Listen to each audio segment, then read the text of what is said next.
Everyone has played the original Mega Man X. Everyone can agree that it's an ironclad classic that stands right up there with Donkey Kong Country or Super Mario RPG as one of the 16-bit era's greatest accomplishments.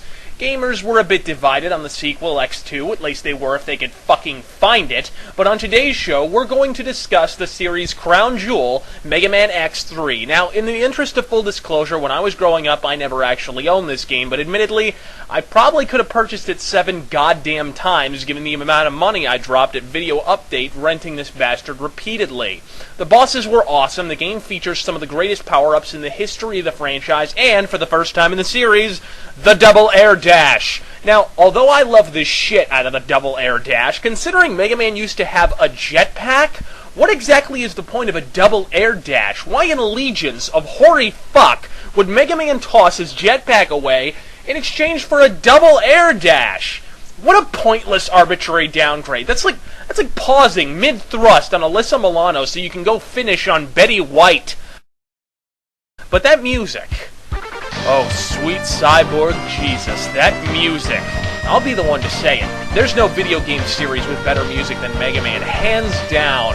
Other games such as Final Fantasy, Breath of Fire, even newer titles like Mass Effect certainly deserve mention for their incredible soundtracks, but Mega Man's collective soundtracks kick the competition so ruthlessly hard in the sack that their testicles high-five their tonsils. Now, before I go any further, let me first offer a friendly warning to anyone who hasn't played this game before.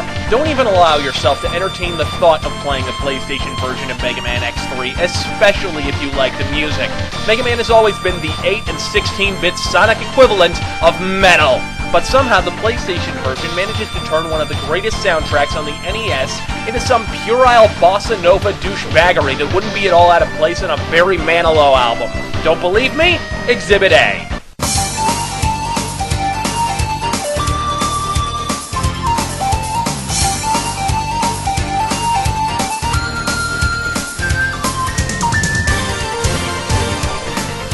Now compare that to the original opening.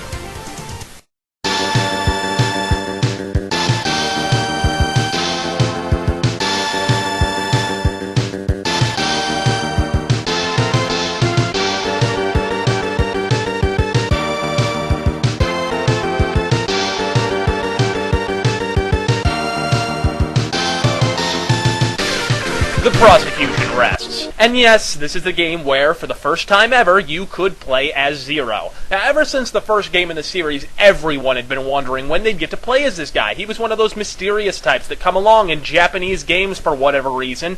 Let's just consider ourselves lucky that he isn't decked out in a trench coat with buckles and zippers that perform no function, except making the wearer look like a Hot Topic exploded all over them and wielding a sword 7 times the size of his genitals. I have to be perfectly honest and admit that when Zero first showed up, I thought he was a she. Think about it, guys. He's got a long, flowing blonde ponytail, and if we're all being honest, he's got a pretty nice rack. And those emerald green nipples he's rocking didn't help matters either. But either way, we all thought this guy was 7 different kinds of badass. So popping in X3 for the first time and discovering that you could actually waste guys as Zero was like waking up in a bed made of Doritos, sleeping next to Kristen Bell, and finding out your cock was 7 times larger. Then we died. Once. And found out he never comes back. Capcom! I mean, what is the fucking point of putting him in the game at all if the minute a strong breeze blows by, he splits open like a seat cushion at Ruben Studdard's house? That's like being handed a rocket launcher with no ammunition. What a robot cock tease. The Mega Man series has always been known for being a masochist's wet dream when it comes to difficulty, but it seems like every time you turn around, Mega Man X3 goes out of its way to smack you in the face with its throbbing difficulty cock. Note to Capcom, games that are too hard aren't fun to anyone whose diet doesn't consist primarily of rice and repressed anger.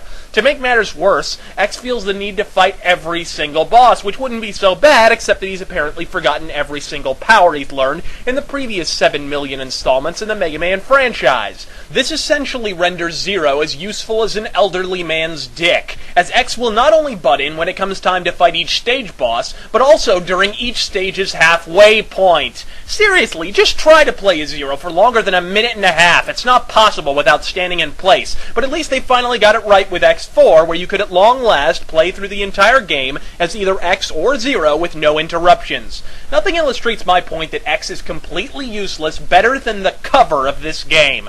Hey X, little help here? While you're standing there posing dramatically, there's 4 of the game's bosses trying to kill me. But nah, don't worry about it. Let me do all the work.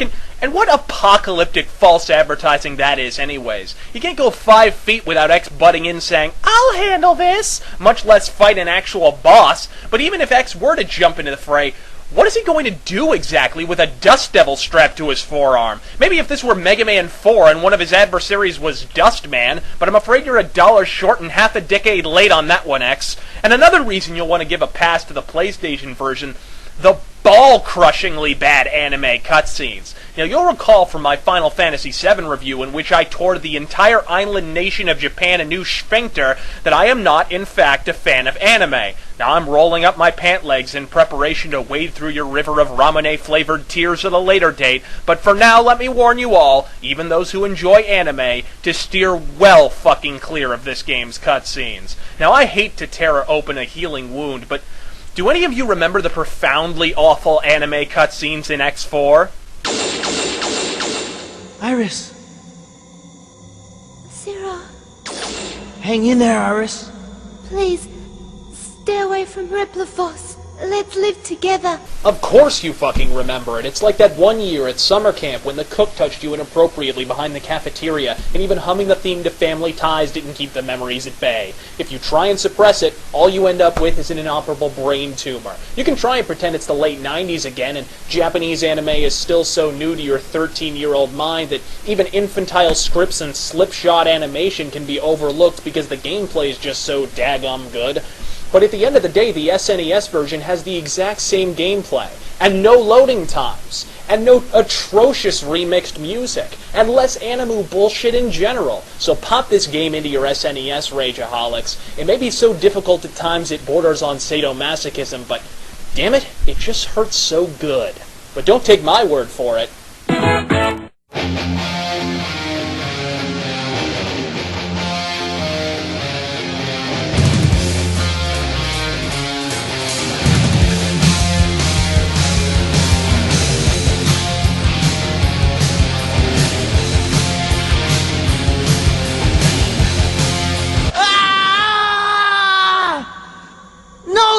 Happening! There's no reason for me to go on. What am I fighting for?